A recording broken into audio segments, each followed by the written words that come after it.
तमाम रोशन निगाहों और बेदार समातों को सलाम अर्ज़ है। अज़ीज़ान मन, क्या आपने कभी सुना है कि कोई चीज़ एक मकाम से दूसरे मकाम पर मुंतकिल हो और वो फ़ासला तय ना करे? यकीनन नहीं सुना होगा, क्योंकि ऐसा फ़िज़िक्स के असूलों के ख़िलाफ़ है। लेकिन अब जदीद साइंस और मौजूदा दौर के साइंसदानों ने ये दावा किया है कि मुस्तक़बिल में ऐसा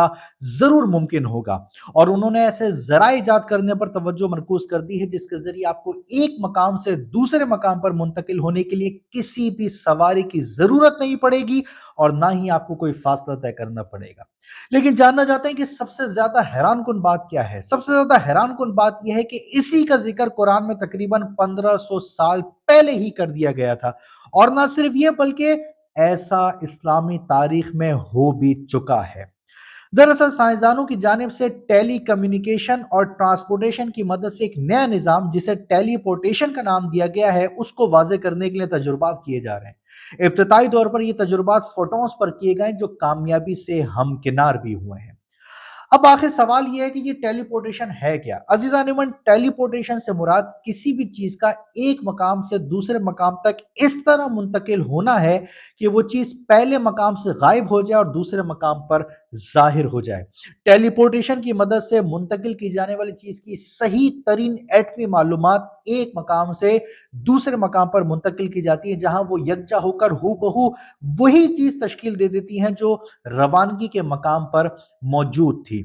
साइंसदानों ने तो यह भी दावा किया है कि मुस्तकबिल में इंसानों को भी पलक झपकते ही किसी भी मकाम पर मुंतकिल किया जा सकेगा। मुसाफत चाहे कितनी ही तवील क्यों ना हो, उन्हें किसी भी किस्म का फासला तय करने की जरूरत नहीं पड़ेगी। टेलीपोर्टेशन का ये नजरिया सबसे पहले 1966 में सामने आया, लेकिन 1993 में टेलीपोर्टेशन का ये नजरिया साइंसी तस्वुरात के हदों से निकलकर उस वक्त हकीकत की दुनिया में दाखिल हो गया, जब एक फिजिसिस्ट चार्ल्स बेनेट और उनके साथियों ने इसकी तस्दीक की कि क्वांटम टेलीपोर्टेशन मुमकिन है। अलबत्ता उनका यह जरूर कहना था कि इसे अमली जामा उसी सूरत में पहनाया जा सकता है जब असल शय जिसे एक मकाम से दूसरे मकाम पर मुंतकिल करना है, उसे मुकम्मल तौर पर तबाह कर दिया जाए। अब आते हैं उस सवाल की तरफ कि क्या इंसानी टेलीपोर्टेशन मुमकिन है। साइंसदानों का कहना है कि स्टार ट्रैक में टेलीपोर्टेशन के लिए इस्तेमाल होने वाले ट्रांसपोर्टर रूम जैसी मशीन बनाने में फिलहाल कई बरस लग सकते हैं, लेकिन इस मशीन के जरिए इंसानी जिस्म में मौजूद तमाम एटम्स एक मकाम से दूसरे मकाम पर इस अंदाज में मुंतकिल किए जा सकेंगे कि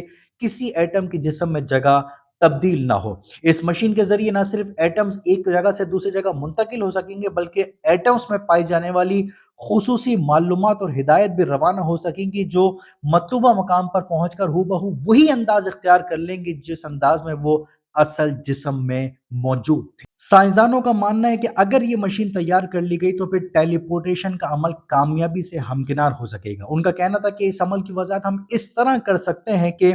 टेलीपोर्टेशन में जिनियाती क्लोनिंग और डिजिटलाइजेशन दोनों मिलकर काम करेंगे, लिहाजा इसे बायो डिजिटल क्लोनिंग कहना हरगिज बेजा नहीं होगा। टेलीपोर्टेशन के अमल से गुजरने वाला इंसान रवानगी के मकाम पर मुकम्मल तौर पर फना हो जाएगा और मतलूबा मंजिल पर उसकी हूबहू नकल वजूद में आ जाएगी। साइंसदानों का मानना है कि जिस तरह जदीद दौर में टेक्नोलॉजी तरक्की की राहों पर गामजन है, इसी तरह टेलीपोर्टेशन में भी कामयाबी हासिल की जाएंगी, और एक दिन ऐसा जरूर आएगा कि जब सफर की मुश्किलात से निजात हासिल हो जाएगी और मुस्तकबिल में हमारी औलादों में से कोई भी कई सौ अरब नूरी साल के फासले पर मौजूद कहकशा के किसी सैयारे में अपने ऑफिस में काम काज खत्म करने के बाद अपनी कलाई पर बंधी हुई घड़ी से कहेगा कि मैं रात के खाने पर अपने घर पहुंचना चाहता हूं, तो अभी अल्फाज मुकम्मल नहीं हो पाएंगे कि वो शख्स खरबों दूर फासले पर अब मतलूबा मंजिल पर पहुंच जाएगा। बहरहाल साइंस अपने दावों में किस हद तक कामयाबी हासिल कर सकेगी, ये तो वक्त ही बताएगा। क्या ऐसा मुमकिन होगा या नहीं होगा, ये तो अल्लाह की जात ही बेहतर जानती है। लेकिन अब सवाल यह है कि क्या टेलीपोर्टेशन का जिक्र कुरान मजीद में मौजूद है? तो जी हाँ, आपको जानकर हैरानगी होगी कि तकरीबन 1500 साल पहले ही टेलीपोर्टेशन का जिक्र कुरान मजीद में कर दिया गया था। अजीजान मन, सूरह नमल में हजरत सुलेमान अलैहिस्सलाम का एक वाकया मिलता है जो यकीनन एक मौजज़ा था, लेकिन इसे शायद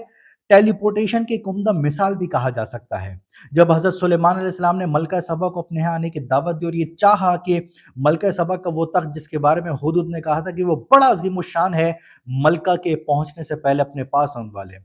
چونکہ جن آپ کے تابع تھے تو وہ ایسا کر سکتے تھے۔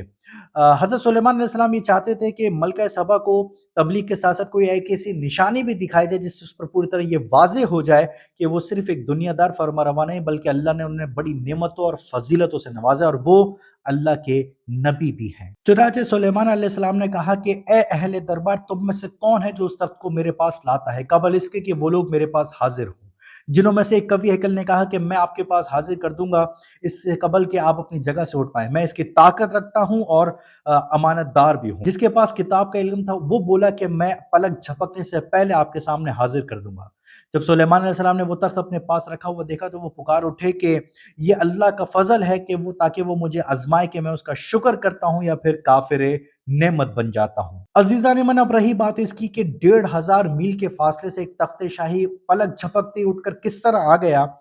تو اس کا معمولی اور مختصر جواب یہ ہے کہ زمان و مکان اور مادے اور حرکت کے جو تصورات ہم نے اپنے تجربات اور مشاہدات کی بنا پر قائم کی ہیں اس کی حدود صرف ہم ہی تک ہے۔ خدا کے لیے نہ تو یہ تصورات صحیح ہیں اور نہ ہی وہ ان حدود سے محدود ہے۔